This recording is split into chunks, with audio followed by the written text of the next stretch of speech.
नमस्कार। जो लोग डायलिसिस पर हैं उनके मन में अक्सर ये सवाल होता है कि भाई कौन से फल खाएं और कौन से नहीं। और ये सवाल बहुत जरूरी भी है क्योंकि ये सीधे सेहत से जुड़ा है। तो आज हम इसी पर बात करेंगे, बिल्कुल आसान भाषा में, ताकि सारी उलझन दूर हो जाए और आप हमेशा सेफ रहें। तो सवाल ये उठता है कि आखिर कुछ फलों में ऐसा क्या है जो उन्हें डायलिसिस के मरीजों के लिए थोड़ा रिस्की बना देता है। वजह है एक मिनरल जिसका नाम है पोटेशियम। पोटेशियम वैसे तो हमारे शरीर के लिए बहुत जरूरी होता है। हमारी जो हेल्दी किडनी होती है ना, वो एक फिल्टर की तरह काम करती हैं और जरूरत से ज्यादा पोटेशियम को बाहर निकाल देती हैं।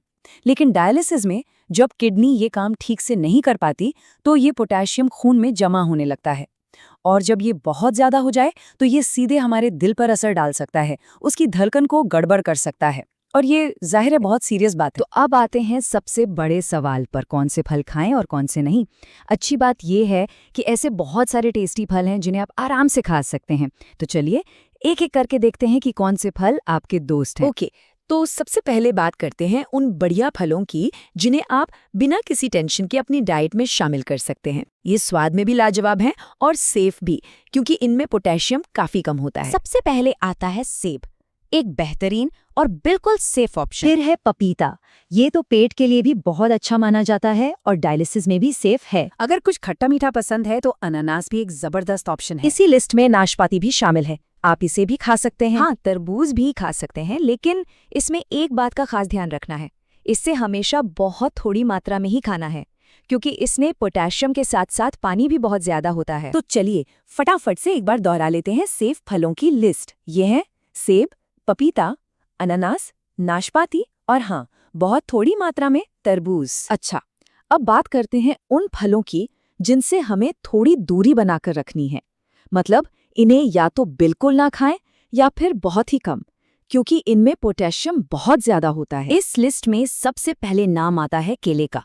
इसमें पोटेशियम बहुत ज्यादा होता है, इसलिए इससे बचना चाहिए। फिर है संतरा, मौसम्बी, इस तरह की खट्टे फलों में भी पोटेशियम काफी हाई होता है। और नारियल पानी, लोग इसे बहुत हेल्दी समझते हैं और है भी, लेकिन इसमें पोटेशियम की मात्रा बहुत ज्यादा होती है, तो इससे भी दूर रहना है। चीकू, हाँ, चीकू भी इसी लिस्ट में है जिससे परहेज करना ना। और एक बहुत जरूरी बात, सूखे मेवे मतलब ड्राई फ्रूट्स जैसे किशमिश, खजूर वगैरह, जब फल सूखते हैं ना तो उनमें पोटेशियम और भी ज्यादा कॉन्सेंट्रेट हो जाता है, तो ये और भी ज्यादा रिस्की हो जाते हैं। तो एक बार फिर से याद कर लीजिए, केला, संतरा, नारियल पानी, चीकू और हर तरह के ड्राई फ्रूट्स, इनसे हमें परहेज करना है। ठीक है, तो फलों की लिस्ट तो हमने देख ली, लेकिन अब हम दो ऐसे गोल्डन रूल्स की बात करेंगे जो लिस्ट से भी ज्यादा जरूरी है। ये दो नियम आपको हमेशा सेफ रखेंगे। पहला और सबसे जरूरी नियम है पोर्शन कंट्रोल, मतलब मात्रा का ध्यान रखना।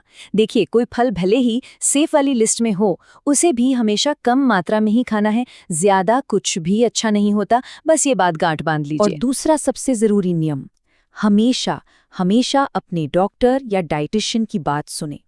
देखिए, हर किसी का शरीर अलग होता है, जरूरतें अलग होती हैं। जो एक के लिए सही है वो शायद दूसरे के लिए ना हो, इसलिए सबसे अच्छी सलाह आपको आपके एक्सपर्ट ही दे सकते हैं। तो इतनी सारी बातों का निचोड़ क्या है? इसे हम एक बहुत ही सिंपल सी लाइन में समझ सकते हैं जो आपको हमेशा याद रहेगी, और वो लाइन है सही फल सही मात्रा तो डायलिसिस में जिंदगी होगी सुरक्षा। बस ये छोटा सा मंत्र याद रखे, यह आपकी सेहत के लिए बहुत बड़ा काम करेगा। और हाँ, ये जानकारी बहुत कीमती है। अगर आप किसी ऐसे इंसान को जानते हैं जो डायलिसिस पर है, चाहे वो परिवार में हो या दोस्तों में, तो प्लीज़ ये बातें उनके साथ ज़रूर शेयर करें। आपकी ये छोटी सी मदद किसी के लिए बहुत बड़ी साबित हो सकती है। अपना और अपनों का ख्याल रखिए।